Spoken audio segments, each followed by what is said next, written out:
দুনিয়ার মানুষগুলোকে ডাক দিয়ে বলছেন, ও দুনিয়ার মানুষগুলো শুনে রেখে দাও, তোমরা বুঝে নাও আমার নবীকে আমি আল্লাহ এমন ভালোবাসি, এত মহব্বত করি। আমার নবী বিশ্ব নবী আমি আল্লাহর কাছে এত কবুল হয়েছে। নবীজির চরিত্রের সার্টিফিকেট আল্লাহ কোরআনে দিয়ে বলছেন, ওয়া ইন্নাকা লাআলা খুলুকিন আযীম। আমার নবীর চরিত্র এটা আযীম, যার কোনো বর্ণনা করে শেষ করা যাবে না। সেই নবী বিশ্ব নবী, তাকে আল্লাহ একটি ডিগনিটি দিয়ে বলছেন, আমার নবী কি জানো নাকি?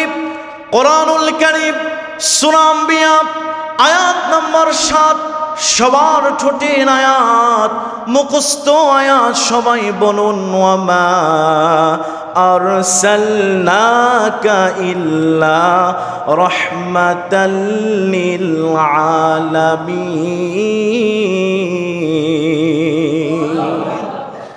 ও দুনিয়ার মানুষ শোনো, আমার নবী বিশ্ব নবী তামাম আলম জগতের, সমস্ত জগতের রহমত। জানো নাকি আমার নবী যখন বলতো আলহামদুলিল্লাহি রাব্বিল আলামিন, আমি আল্লাহ, আমাকে নবী যখন আলামিন বললেন, সমস্ত প্রশংসা সব জগতের মালিক আল্লাহর, আমি আল্লাহ আমার হাবিবের ভালোবাসায় দেরি করতে পারি নাই। নবীর ওপর আয়াত নাজিল করে দিয়ে বলছি, নবী শোনেন, ওমা আরসালনাকা ইল্লা রাহমাতাল লিল আলামিন, আমি যে সমস্ত আলম জগতের জন্য রব, আপনি নবী সেগুলোর জন্য রহমান। এখন আসেন, জগৎ কয়টি? তাফসিরে তাবারি থেকে বলছি, তাফসিরে তাবারির লেখক বলছে, এই পৃথিবীতে আল্লাহ রাব্বুল আলামিন জগৎ দিয়েছেন 40,000। জোরে বলেন কত? তাফসিরে কাবির থেকে বলছি, পৃথিবীতে যত জগৎ দিয়েছেন তাদের সংখ্যা 70,000, অফির ওয়ায়তান 80,000। এক একটা তাফসির কারক এক একটা বর্ণনা করছেন। পৃথিবীতে যত আলম আছে, জগৎ আছে, কেউ না জানলে যিনি জানেন তিনি কে? ভাইরা আমার, আমরা অনেকে বলি 18,000 মাখলুকাত, এর সনদ দলিল কি আমার জানা নাই। তবে বর্তমান হালের বিজ্ঞানী, জাপানের প্রাণী বিজ্ঞানীরা গবেষণা করে বলছে, পৃথিবীতে একটা পিপিলিকা, যার নামে আল্লাহ কোরআনে একটি সূরা দিয়েছেন, সূরা নামল, এই পৃথিবীতে পিপিলিকার জাতি আছে 23,000-এর বেশি। এত জগৎ, নবীজি কোন কোন জগতের রহমত, চলেন তো একটু আমরা সায়েন্স দিয়ে দিনে আসি। তাফসিরে জাবারি থেকে বলছি, আল্লাহ রাব্বুল আলামিন দুনিয়া থেকে 500 বছরের রাস্তা দিয়েছেন। প্রথম আকাশ আল্লাহ দিয়েছেন 500 বছর। 500 বছরের রাস্তা আমার ভাইয়েরা, এই আকাশ দুনিয়া থেকে কত দূরে? তাফসিরে জাবরি বলছেন 13 কোটি 13 লক্ষ মাইল, 13 কোটি 30 লক্ষ মাইল দূরে দুনিয়া থেকে প্রথম আকাশ। জোরে বলেন সুবহানাল্লাহ। এর ভিতরে যত মাখলুকাত, যত জিন জাতি, যত তরুলতা, যত প্রাণী, সব কিছুর জন্য আমার নবী বিশ্ব নবী রাহমাতাল লিল আলামিন। জোরে বলেন আল্লাহু আকবার। প্রথম আকাশ আল্লাহ তৈরি করেছেন কাঁচ দিয়া। তাফসিরে জাবরি লেখক বলছেন, প্রথম আকাশের ঘনত্ব আল্লাহ দিয়েছেন 13 কোটি 30 লক্ষ মাইল। প্রথম আকাশ থেকে দ্বিতীয় আকাশের দূরত্ব দিয়েছেন 13 কোটি 30 লক্ষ মাইল। এই রকম করে প্রত্যেক আকাশের আল্লাহ ঘনত্ব দিয়েছেন 13 কোটি 30 লক্ষ মাইল। প্রত্যেক আকাশ থেকে প্রত্যেক আকাশের দূরত্ব দিয়েছেন 13 কোটি 30 লক্ষ মাইল। কাচের আকাশ দিয়েছেন, দ্বিতীয় আকাশ বানায়েছেন সোনা দিয়া, তৃতীয় আকাশ রূপা দিয়া, চতুর্থ আকাশ আল্লাহ প্রথম আকাশ কাঁচ দিয়া, দ্বিতীয় আকাশ আল্লাহ পাক তৈরি করেছেন তামা দিয়া, তৃতীয় আকাশ তৈরি করেছেন লোহা দিয়া, চতুর্থ আকাশ তামা দিয়া, পঞ্চম আকাশ সোনা দিয়া, সপ্তম আকাশ লাল ইয়াকুত পাথর দিয়া, ষষ্ঠ আকাশ লাল ইয়াকুত পাথর যেটা সোনার চাইতে 27 গুণ দাম বেশি। এখান থেকে 13,30,00,000 মাইল দূরে আল্লাহ সপ্তম আকাশ তৈরি করেছেন সাদা ইয়াকুত পাথর, ডায়মন্ড, হীরা দিয়া। এরপরে আল্লাহ রাব্বুল আলামিন বলছেন ওয়াসিআ কুরসিয়ুহুস সামাওয়াতি ওয়াল আরদ। এর উপর আল্লাহর আরশ।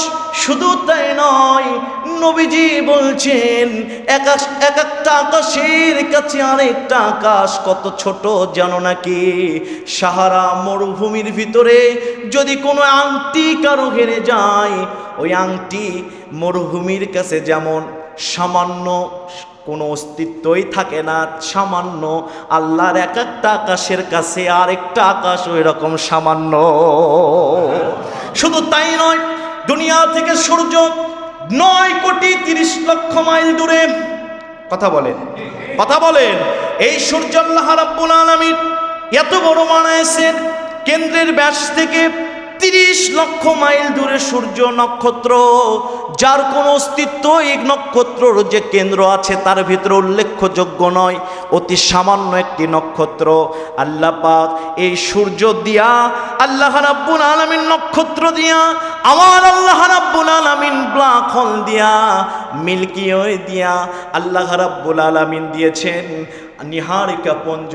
আমার ভাইরা লক্ষ লক্ষ সূর্যকে খেয়ে নিতে পারবে একটা ব্ল্যাক হোল, একটা মিল্কি ওয়ে।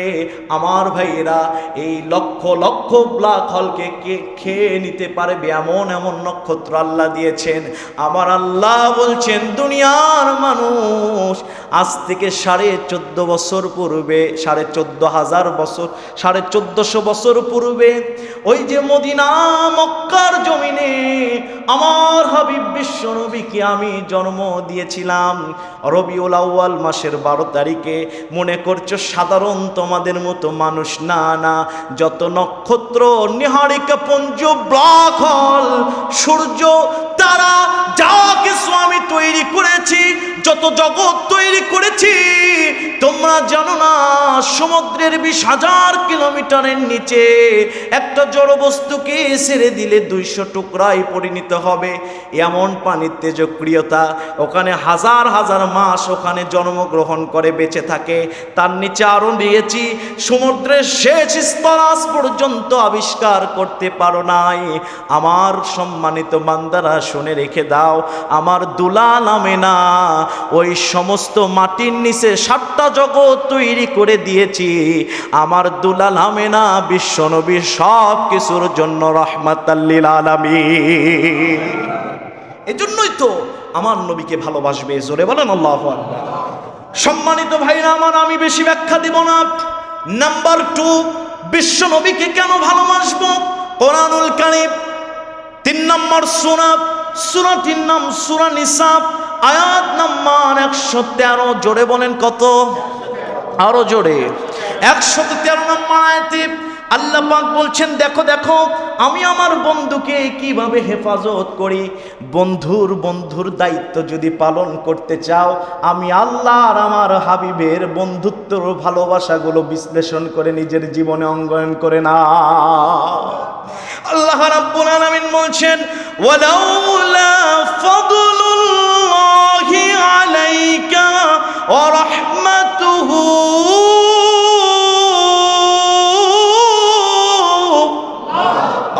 দুনিয়ার মানুষ শুনে রেখে দাও, ওয়ালাউলা ফাদলুল্লাহি আলাইকা ওয়া রাহমাতুহু, নবী গো আমি কি আপনার উপর ফাদল করি নাই, রহমত দেই নাই? আমি কি আপনার উপর দয়া করি নাই? আমার ভাইরা একটু মনোযোগ দিবেন, 1 মিনিট এদিক ওদিক তাকালে তাফসীর বুঝবেন না। আল্লাহ রাব্বুল আলামিন বলছেন, আমি কি আপনার উপর ফাদল করি নাই? ফাদলের ব্যাখ্যা নিতে গেলে সূরা ইউনূস 10 নম্বর সূরা 58 নম্বর আয়াত আল্লাহ রাব্বুল আলামিন বলছেন, কুল বিফাদলিল্লাহি ওয়া বিরহমাতিহি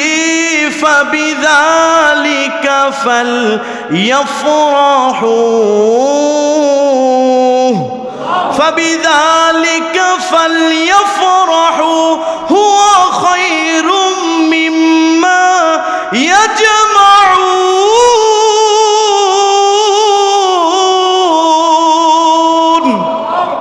দুনিয়ার মানুষ, আমি তোমাদের উপর একটা ফাদল কোরআন নাজিল করে দিয়েছি, এটা নিয়ে তোমরা আনন্দ করবা। আমার ভাইরা, দয়া যদি আল্লাহ বলতে গেত তাহলে আল্লাহ রহমত বললেই হতো। রহমত মানে কি? জোরে বলেন, জোরে বলেন। আল্লাহ তো আর রহিম ফিদ দুনিয়া, আল্লাহ রহমত বললেই হতো। তাফসিরে কাবির বলছেন ফাদল এমন একটি রহমত, সেটা হচ্ছে আমার ভাইরা এমন একটি রহমত যে রহমত চাওয়া লাগে না। আল্লাহর রিজার্ভ একটি খাজানা আছে, রিজার্ভ একটি সম্পদের জায়গা আছে, মানে রহমতের জায়গা আছে, ওখান থেকে চাওয়া লাগে না। আল্লাহর রিজার্ভ যে জায়গায় আল্লাহ নিজের রহমতগুলো জমায় রেখেছেন, এক্সেপশনাল রহমতগুলো, সেখান থেকে আল্লাহ ওই ধনভাণ্ডার উন্মোচিত করে দিয়ে রিজার্ভ রহমত তার উপর নাজিল করে দেয়। জোরে বলেন আল্লাহু আকবার। আমি আমার হাবিবের উপর রিজার্ভ রহমত দিয়েছি। কেন দিয়েছি? ও নবী জানেন না? অরহমাতুহু, আমি আপনাকে বিস্তৃত করেছিলাম আমার রহমত দিয়ে। জোরে বলেন সুবহানাল্লাহ। এখন আসেন, অরহমাতুহু আল্লাহ কেন বললেন? তৎকালীন যুগে বিশ্ব নবী যখন দিনের দাওয়াত দেয়, কোরাইশরা সহ্য করতে পারে না। মুহাম্মদকে গাড়ি বাড়ি নারী সব দিতে চাইলাম, এ মুহাম্মদ একটু বিকে বসে না রে। তাহলে শেষ পর্যায়ে এখন কি করতে হবে? মুহাম্মদকে হত্যা করতে হবে। নাউযুবিল্লাহ বলবেন না? সরে আসতে বললাম, সরে আসে না। বাংলাদেশেও এমন কিছু দল ছিল যাদেরকে ইসলামের দাওয়াত থেকে, ইসলামী রাজনীতি করা থেকে দূরে আসতে বলেছিল। তারা যখন দূরে আসে না, অন্যায়ভাবে বিশ্বনন্দিত মুফাসসিরের মতো সাইদি হুজুরকেও ইনজেকশন করে এবং অন্য দূরগুলোকে ফাঁসিতে ঝুলায় মেরেছে। কথা বলেন। ডাইরেক্ট কোরআনের আয়াত বলছে আবু জেহেলের মার্কা। কার কথা?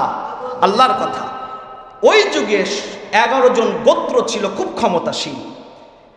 এরা 11টি গোত্র থেকে 11টি যুবক ভাড়া করলেন যে নবী যখন রাত্রে ঘুমাইবে এমন সময় নবীজির পুরো বাসা 11টি যুবক 11টি গোত্র থেকে তারা ঘেরাও করবে, সাথে থাকবে অস্ত্র। হই দিয়ে উঠে বিশ্বনবীকে হঠাৎ তার উপর অস্ত্র দিয়ে আঘাত করা হবে। কেউ ঘাড়ে মারবে, কেউ পায়ে মারবে, এরকম করে নবী হত্যা করা যাবে। আর কেউ কোনো গোত্রকে ইন্ডিকেট করে গালাতে পারবে না, কারণ 11টি গোত্রেরই যুবকরা ছিল।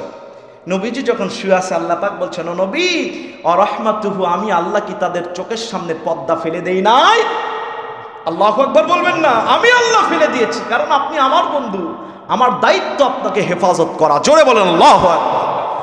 আল্লাহ রাব্বুল আলামিন বলছেন, এরপরে কি তোমরা শুনে রেখে দাও, লাহাম্মাত তাইফাতুম মিনহুম, আমি আল্লাহ রাব্বুল আলামিন তার নবীকে হেফাজত করেছি। তারা কারো ক্ষতি করতে পারে নাই, ক্ষতি করেছে একমাত্র নিজেদের। ইসলামী দলগুলোকে নিষিদ্ধ ঘোষণা করেছিল, সামান্য কয়েক ঘন্টার ভিতরে ওরা নিষিদ্ধ হয়ে গিয়েছে মানুষের মন থেকে। কথাটা জোরে বলেন।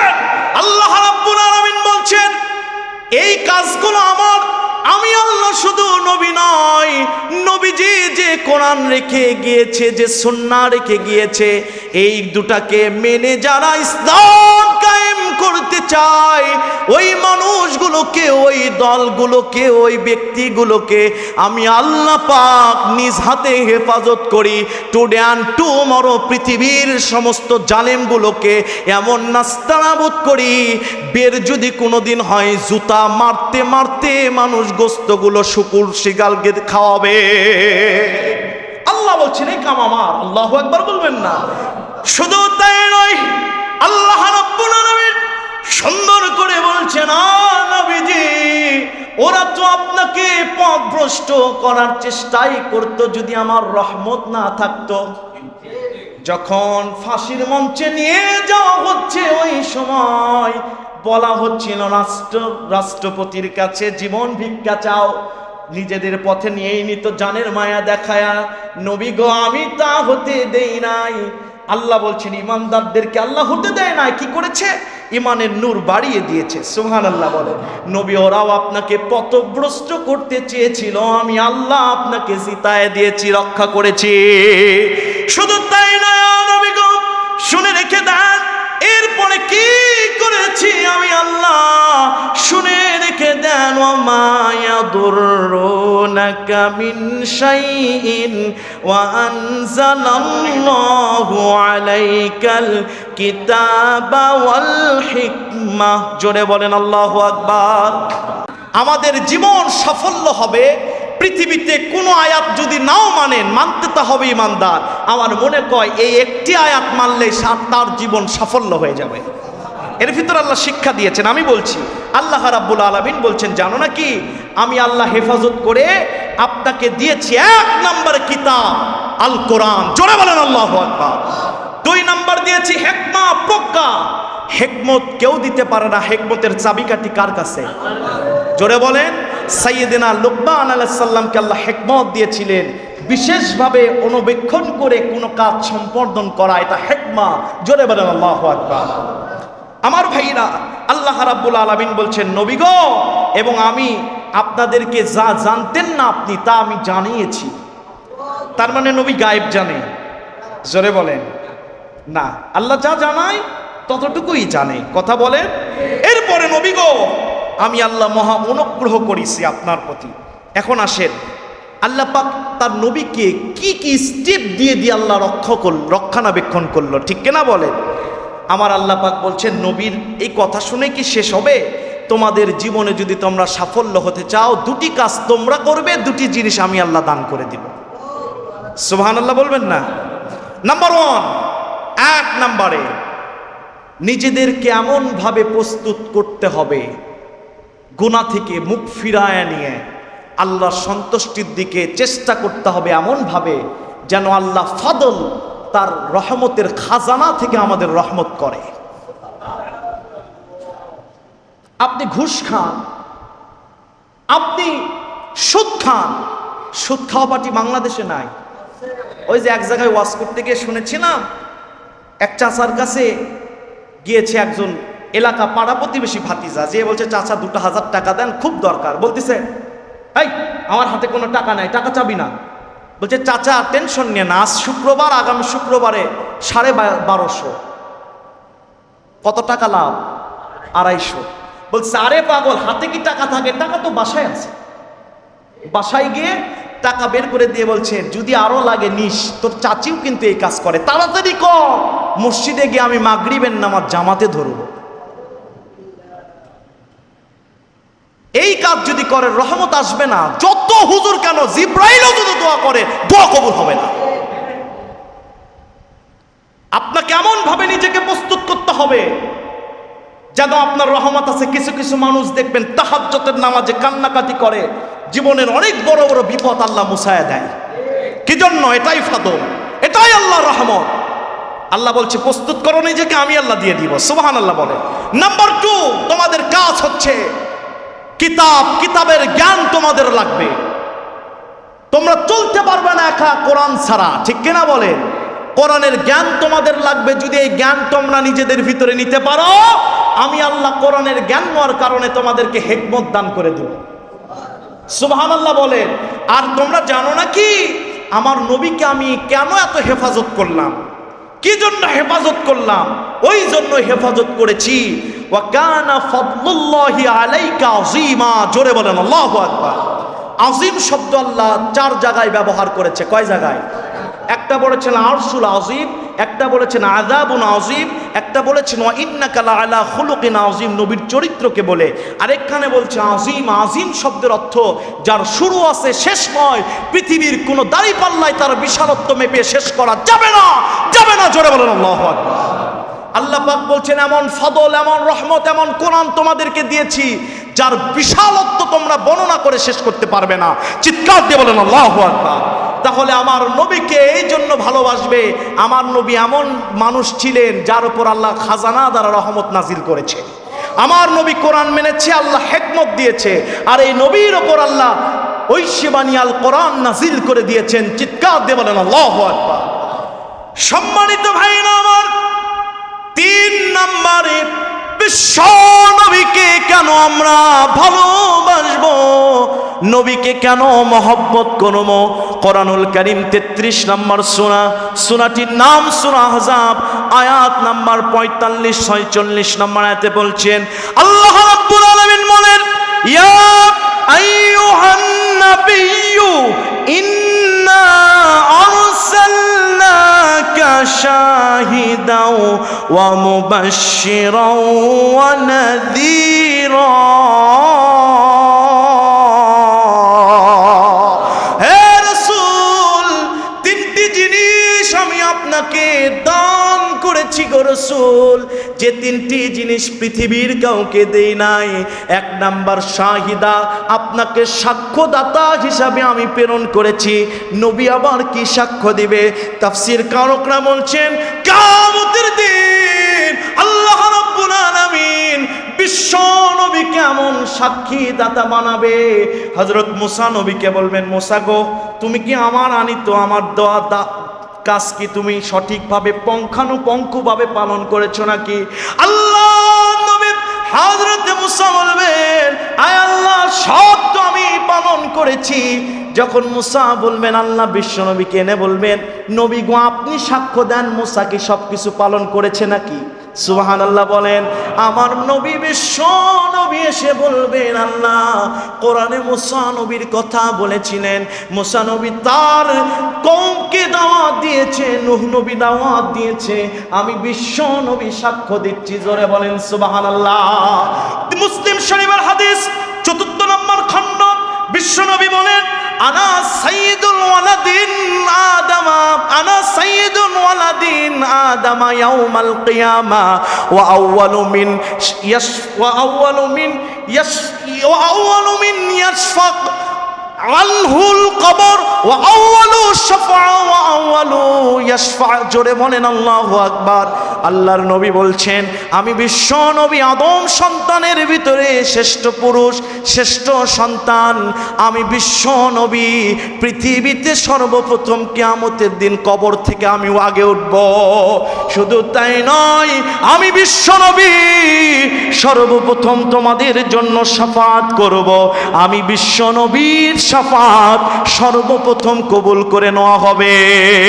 অফিনাওয়ায়াতান তিরমিজি শরীফের হাদিস, বিশ্ব নবী বলছেন, আমি সর্বপ্রথম তোমাদের জন্য আল্লাহর কাছে বক্তব্য শাফাত করব। তোমরা যখন নিরাশ হয়ে যাবে, চোখ থেকে পানি পড়তে পড়তে রক্ত যখন দরদর করে পড়বে, আমি বিশ্ব নবী আমার উম্মত গুলোকে যদি জাহান্নামের দরজাও নিয়ে যাওয়া হয়, আমি সিনায় নিয়ে জান্নাতে চলে যাব। শুধু তাই নয়, আমি বিশ্ব নবী তোমরা যখন নিরাশ হবে, আমি শান্তির বাণী শোনাবো। শান্তির পতাকা আমার হাতে থাকবে, বুখারীর হাদিস। প্রত্যেকটি এই পতাকার পিছনে সমস্ত নবীরা থাকবে। বিশ্ব নবী আর তার উম্মতেরা সর্বপ্রথম জান্নাতে ঢুকবে। নাম্বার 2, আল্লাহ রাব্বুল আলামিন বলছেন, মুবাশশিরা, আমি তোমাদেরকে সুসংবাদ শোনাই। কি জানো নাকি? নবীজি বলছেন, কুলু লা ইলাহা ইল্লাল্লাহ, কেউ যদি একবার বলে লা ইলাহা ইল্লাল্লাহ, ঈমানের সহিত যদি বলে লা ইলাহা ইল্লাল্লাহ, ওই মানুষ একদিন না একদিন নাজাত পেয়ে আল্লাহর জান্নাতে চলে যাবে। জোরে বলেন সুবহানাল্লাহ। আমি বিশ্ব নবী তোমাদেরকে দুনিয়াতে শুভ সংবাদ দেওয়ার জন্য এসেছি। এরপরে ওয়ানাযীরা, আমি বিশ্ব নবী তোমাদেরকে সতর্ক করার জন্য, ভয় দেখানোর জন্য এসেছি। কার ভয়? আমার ভাইরা, এখান থেকে শিক্ষা কি? 3টা পয়েন্ট বিবেক সার করেন। 1 নাম্বার, বিশ্বনবী সাক্ষ্য দিয়েছেন। আমরা যারা বিশ্বনবীর উম্মত, কোরআন হাদিসের সাক্ষ্য, ইসলামী দলের সাক্ষ্য দেওয়ার দরকার আছে না নাই? কথা বলেন। ইসলামী দল আসলে রাষ্ট্র সুন্দর হবে, সাক্ষ্য দেওয়ার দরকার আছে না নাই? আল্লাহ রাব্বুল আলামিন বলছেন, এই সাক্ষ্য দিবে বিশ্ব নবীর উম্মতেরা আর যারা বক্তা, যারা আলোচক, যারা পৃথিবীতে পরিবারের কর্তা, তাদের প্রথম কথা হবে শুভ সংবাদ, তারপরে মৃদু ভাষায় ভয়। কথা বলেন, কথা বলেন। আপনি আগেই যদি ভয় দেখায় শেষ করেন, জাহান্নামের ওয়াজ করে শেষ করলেন, জান্নাতের ওয়াজ করবে কি? কথা বলেন, কথা বলেন, কথা বলেন। আমার ভাইরা, আল্লাহর নবীকে আল্লাহ এই তিনটি মহৎ গুণে গুণান্বিত করেছে, এই জন্য আমরা নবীকে ভালোবাসবো। জোরে বলেন আমিন। নাম্বার 4, বিশ্ব নবীকে এই জন্য আমরা ভালোবাসবো। সূরা ফুরকানের প্রথম আয়াত, তাবারাকাল্লাযী নাজ্জালাল ফুরকানা আলা আবদিহি। আল্লাহ বলছেন, আল্লাহু আকবার বলেন। তাবারাকা, একটু মনোযোগ দিবেন তাহলে বুঝতে পারবেন। তাবারাকা, আল্লাহ পাক তাবারাকা এবং সুবহান এই দুটি শব্দ আল্লাহ যখন ব্যবহার করে, তার মানে এর ব্যাখ্যা, এর গভীরতা বলে বোঝানো যায় না। সুবহানাল্লাহ বলেন। তাবারাকা দুটি অর্থ বোঝায়। এক নম্বর হচ্ছে বারাকাফ, বারকুন, আরেকটি হচ্ছে বারাওয়াফকাফ, বুরুকুন। এই দুটি অর্থ বোঝায়। তাফঈল এর মাজদা, এর ওজনে এসেছে। আমার ভাইরা, যেমন আল্লাহ সুবহান শব্দ ব্যবহার করে বলছেন, আমি একটি রাত্রে আমার এক বান্দাকে বাইতুল্লাহ শরীফ থেকে মসজিদুল আকসা ফিলিস্তিন পর্যন্ত সফর করাইছিলাম, আবার নিয়ে এসেছি সপ্তম আসমান ঘোরায়া। সুবহানাল্লাহ বলবেন না? এই কথা যখন বিশ্বনবী পরের দিন এসে বললেন, এমন সময় আবু জেহেল বিশ্বনবীর হাত ধরে বলছে, মুহাম্মদ তুমি তো দারুণ কথা বলেছ রে, এমন কথা বলেছো মুহাম্মদ, আমরা এতদিন বলতাম তুমি একটু বেশি বকো, আজকে প্রমাণ পেয়েছি তুমি পাগল। নাউজুবিল্লাহ বলবেন না? নবীকে ধরে নিয়ে এসে নবীর সামনে সমস্ত কুরাইশদেরকে উপস্থিত করে বলছে, দেখো মুহাম্মদ বলে কি, আমরা এখান থেকে ব্যবসা করতে যাই ফিলিস্তিনে, কয়দিন সময় লাগে? কিতাব থেকে বলছি। কেউ বলছে দ্রুতগামী যদি ঘোড়া হয় 5 দিন 5 রাত লাগে, কেউ বলছে উট যদি হয় 9 দিন 9 রাত লাগে। মোট এভারেস্টে রেস্ট দিয়ে প্রায় 1 মাসের এটা একটা কোর্স, একটা যাত্রা। মোহাম্মদ এক রাতে গেল, যাতে এত সময় লাগে, আবার আসে কেমনে? কথা বলেন। মোহাম্মদ পাগল। আল্লাহ রাব্বুল আলামিনের নবীর ব্যাপারে যখন এই কথা বললেন, চলে গেলেন আবু জেহেল হযরতে সিদ্দিক আকবর আবু বকরের কাছে, যে বলছে, দেখো মোহাম্মদ কি বলে, বলছিলাম তো পাগল, তুমি তো বিশ্বাস করো না। আবু বকর এসে বলছে, ইয়া রাসূলুল্লাহ আপনি কি এটা বলেন? বলছে, নাম ওমর, হযরত আবু বকর আমি এটা বলি, তুমি কি বিশ্বাস করো? বলছি, ইয়া রাসূলুল্লাহ সামি'না ওয়া আতা'না, কাবার মালিকের দিকে হয়ে বলছি, আপনি যা বলেছেন এই মুহূর্তে আবু বকর সব গ্রহণ করে নিলেন। ওই দিন থেকে আবু বকর সিদ্দিক আকবর হয়েছে। আমার ভাইরা, মেরাজের ঘটনা আমার উদ্দেশ্য না, আল্লাহ পাক আশঙ্কিত একটি ঘটনা বলার আগে সুবহান বলেছে। এমন কিছু কথা আল্লাহ বলবে সুবহান বা তাবারাকা এই শব্দের পরে, যেটা শুনে মানুষ আচমকিত হয়ে যাবে। এখন এখানে আল্লাহ পাক বলছেন, নাজ্জালাল ফুরকান আলা আবদি, আমি কোরআন নাজিল করেছি। ফুরকান কোরআনের একটি নাম, নাজিল করেছি আমার নবীর ওপর। আমার ভাইরা, এটা তো আমরা পড়ে পার হয়ে যাই, এখন নবীর ওপর নাজিল করা হলো, আচমকিত হওয়ার বিষয়টা কি? চলেন একটু সায়েন্স থেকে জেনে আসি। আল্লাহ রাব্বুল আলামিন বলছেন, লাউ আনজালনা হাযাল কুরআন আলা জাবাল, আমি এই কোরআনকে পাহাড়ের ওপর নাজিল করতে চেয়েছিলাম। পাহাড়ের ওপর যদি কোরআন নাজিল করতাম, পুরো পাহাড় চূর্ণ বিচ্ছিন্ন হয়ে যেত। কথাকার আল্লাহর কথা।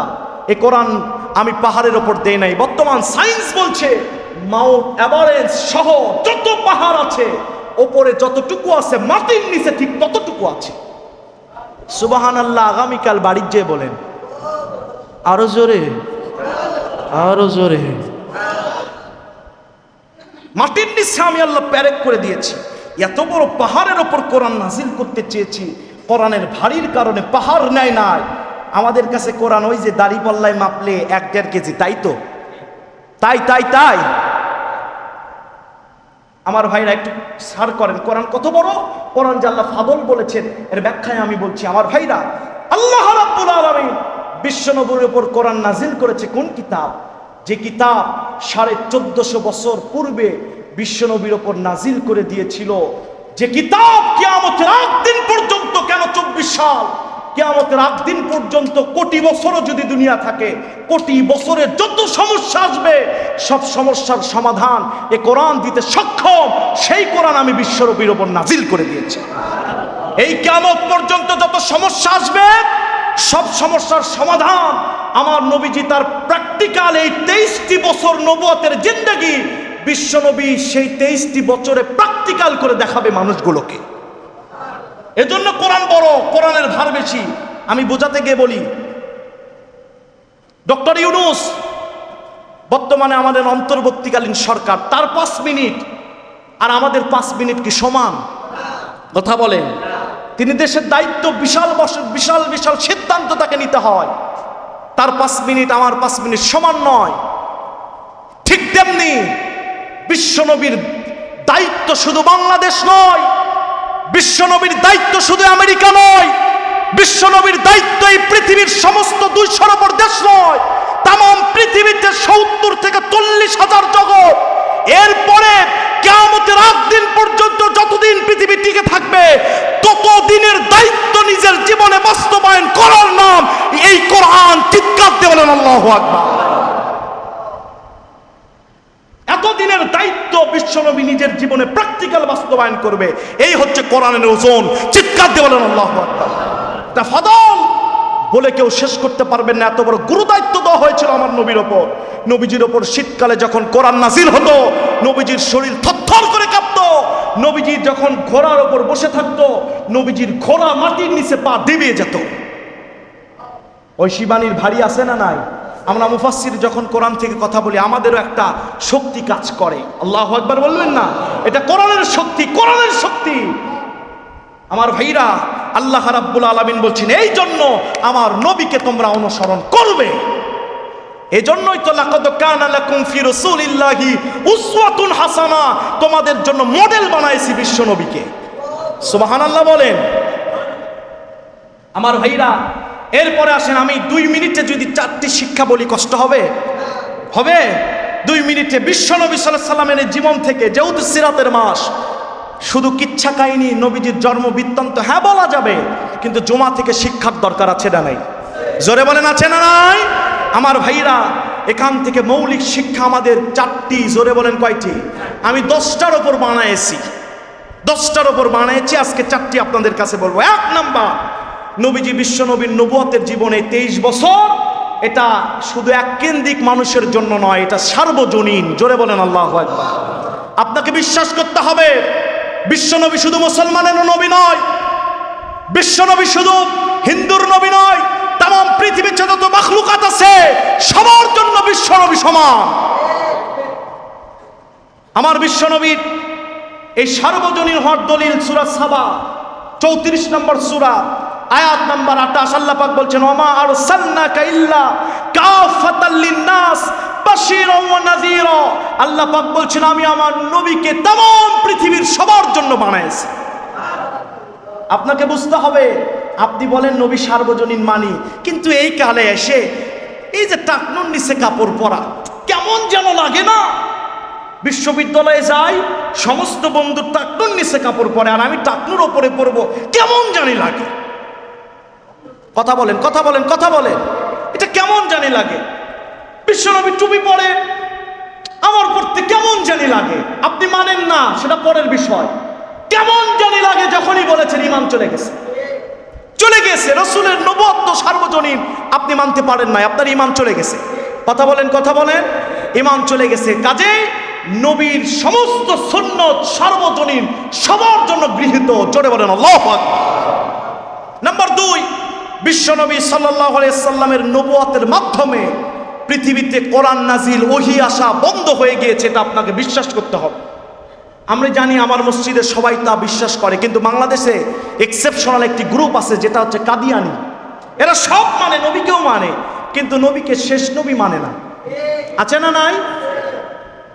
খাতামান নবী এইটুকু মানে না, এরা ডাইরেক্ট কাফের। ডক্টর ইউনূসকে বলবো, আপনি যেহেতু অন্তর্বর্তীকালীন সরকার, মিডিয়ার মাধ্যমে প্রচার হচ্ছে আমাদের স্বাধীনতা, সার্বভৌমত্ব বাংলাদেশ, এই দেশে মুসলমানের যা অধিকার হিন্দুরও তা অধিকার। বরঞ্চ দেখা গিয়েছে মাদ্রাসার ছাত্ররা মন্দির পাহারা দিয়েছে। আমি ডক্টর ইউনূসকে বলবো, তারাও থাকবে বাংলাদেশে, তাদের অধিকার দিয়ে থাকবে, আমরা রক্ষা করব, কিন্তু তারা মুসলমান হিসেবে পরিচিত দিতে পারবে না। জোরে বলেন, জোরে বলেন। আমার নবী, বিশ্ব নবীকে শেষ নবী যারা মানে না, এদেরকে আমরা মুসলমান ইমানদাররা ইমানের দাবি কখনো মুসলমান আমরা মানতে পারি না, কথা বলেন ঠিক কিনা? তাদেরকে বেধর্মী একটি সার্টিফিকেট দিয়ে তাদেরকে রাখতে হবে, কথা বলেন। নাম্বার 3, বিশ্বনবী সাল্লাল্লাহু আলাইহি সাল্লাম তার নবুয়তের যা দায়িত্ব এসেছিল নবীজি সব পুঙ্খানুপুঙ্খভাবে পালন করেছে, এটা আপনাকে বিশ্বাস করতে হবে। নবীজি কিছু বাকি রেখে গিয়েছে? জোরে বলেন। নবীজি নামাজ পড়তে বলেছে, আপনি বলেন এত দরকার নাই। কিছুদিন আগে দেখলাম মুফতি আমির হামজা যখন অ্যারেস্ট হয়েছে, উনি বলল যে আমাকে মাটির নিচে একটা ঘরে 10 দিন রাখা হয়েছে। বাগেরহাটের একজন পুলিশ আমাকে বলেছে আল্লাহর এগুলো বেশি বেশি। নাউজুবিল্লাহ বলবেন না? আল্লাহর এগুলো বেশি বেশি। বলেন ওর ইমান আছে? ইমান আছে? নবীজি তার সমস্ত দায়িত্ব পরিপূর্ণ পালন করেছে, এটা বিশ্বাস করতে হবে। গতকালকে এক কুলাঙ্গার দায়িত্ব পেয়েছিল, সে কিছুদিন আগে সে বলেছে 2024-এ এসে মহিলাদের কেন বোরকা পরা লাগবে। নাউজুবিল্লাহ বলবেন না? অথচ সূরা নূরের আয়াত দিয়ে প্রমাণ আল্লাহ পাক বলছেন নিহলা, আমি তোমরা নিজেদের উপর কাপড়, মহিলার একটি কাপড় বোরকা স্বরূপ তোমরা আবৃত করো। বোরকার বিরুদ্ধে কথা বলে সে আরোটুকু বলছে আল্লাহ তো বলেছে নিজ দিকে তাকিয়ে থেকে যেতে, তাহলে বোরকা কেন লাগবে? আমি বলি তুমি কয়বার নিজ দিকে তাকিয়ে গিয়েছো? কথা বলেন, কথা বলেন। চোখ তো যাবেই, মহিলার দিকে চোখ যাবে, এটা কোরআনের আয়াত। কারণ তাদের প্রতি আকর্ষণ কে তৈরি করে দিয়েছে? আল্লাহ। ইমানদাররা হেফাজত করবে আর মহিলারা পর্দা করবে, কথা বলেন। সে আরো কিছু বলছে বাংলাদেশে ওয়াজ মাহফিলের চেয়ে আমাদেরকে গান বাজনা এগুলো বেশি চালু করতে হবে। নাউজুবিল্লাহ বলবেন না? আমরা বলি তুমি যেটা বলেছো আমরা তোমাকে যেন ওই পদে থেকে নামিয়ে দেওয়া হয়, এটা আমাদের দাবি, কথা বলেন, কথা বলেন। আর শুধু তাই নয়, 95% মুসলমানের দেশে মসজিদ মাদ্রাসা হাফেজে কোরআন আর বৈষম্য বিরোধী ছাত্র ছাত্রীর দেশে ওয়াজ মাহফিল আর কোরআনের আয়াত দ্বারা প্রমাণিত বোরকার বিরুদ্ধে যারা কথা বলবে ওদের দিব্য টেনে আমরা কুকুরকে খাওয়াবো ইনশাল্লাহ, কথা বলেন। কোনো বাস্তবায়ন করতে দেওয়া হবে না, ফরজের ক্ষেত্রে কোনো ছাড় নাই, আমার বাবা হলেও ছাড় নাই, কথা বলেন, কথা বলেন। সম্মানিত ভাইরা আমার, 4 নাম্বার শিক্ষা হচ্ছে রাসূল সাল্লাল্লাহু আলাইহি সাল্লামের শিক্ষা। এটা সন্দেহাতীতভাবে এটা পূর্ণাঙ্গ শিক্ষা, কথা বলেন। এটা আপনাকে মেনে নিতে হবে। আপনি বলছেন আমি রাসূলকে ভালোবাসি, রাসূল বলছেন লা ইউমিনু আহাদুকুম হাত্তা কুনা হাব্বা ইলাইহি মিন ওয়ালাদিহি ওয়া ওয়ালাদিহি ওয়ান নাসি আজমাইন। বুখারীর হাদিস, যে সন্তান, স্ত্রী, মা, সব সম্পদ, সব কিছুর চেয়ে আমি নবীকে বেশি ভালোবাসতে পারে না, সে আমার উম্মতের নয়, সে ইমানদার নয়। আপনি বলছেন, আপনার সন্তান বলছে বাবা একটু গানের অনুষ্ঠানে গান শিখবো, একটু নাচ শিখবো, আছে না নাই? জোরে বলেন।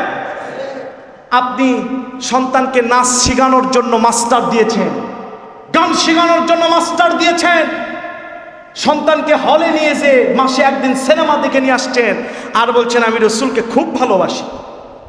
আপনার জীবনে রাসূলের সুন্নতি নাই, আপনি কুসুর ভালোবাসেন রাসূলকে। আপনি রাসূলের চেয়ে সন্তানকে বেশি ভালোবেসেছেন। রাসূলের সুন্নাত যেখানে ব্রেকার দেয়, যেখানে সামনে দাঁড়ায়, ওখানে সন্তান, মা, স্ত্রী কারো আনন্দ হতে পারে। রাসূল যেখানে থামিয়ে দিয়েছে ওখানে থামতে হবে। মা আতাকুমুর রাসূলু ফাখুযুহু ওয়া মা নাহাকুম আনহু ফান্তাহু। রাসূল যা আদেশ করেছে তা মেনে নাও, না নিষেধ করেছে তা মেনে নাও। আমাদের এটা মানার দরকার আছে না নাই? তাহলেই তো রাসূলের ভালোবাসা হবে, তাহলেই আমাদের সিরাতের অনুষ্ঠান, সিরাত মাস আমাদের জীবনে কাজে লাগবে, কথা বলেন ঠিক কিনা? শুধু ইয়ানবী গরম গরম 10 খান জিলাপি আর দোয়ার অনুষ্ঠান এগুলো করেন আলহামদুলিল্লাহ, কিন্তু চেতনা থেকে বের হয়ে আসেন। যদি আপনাকে কবরে বলে মান নাবিউকা, তোমার নবীকে কি বলবেন? দুনিয়া থেকে শিখে গিয়েছেন আর বলতে পারবেন না, আমল অনুযায়ী কথা হবে, কথা বলেন। আল্লাহ পাক যেন আমাদেরকে রাসূলের সুন্নত মাফিক জীবন গড়ার তৌফিক দান করেন, বলেন আমিন, জোরে বলেন আমিন। আমি আমার জন্য দোয়া চেয়ে আপনাদের জন্য দোয়া করে আজকের মতো এখানে বিদায় নিচ্ছি।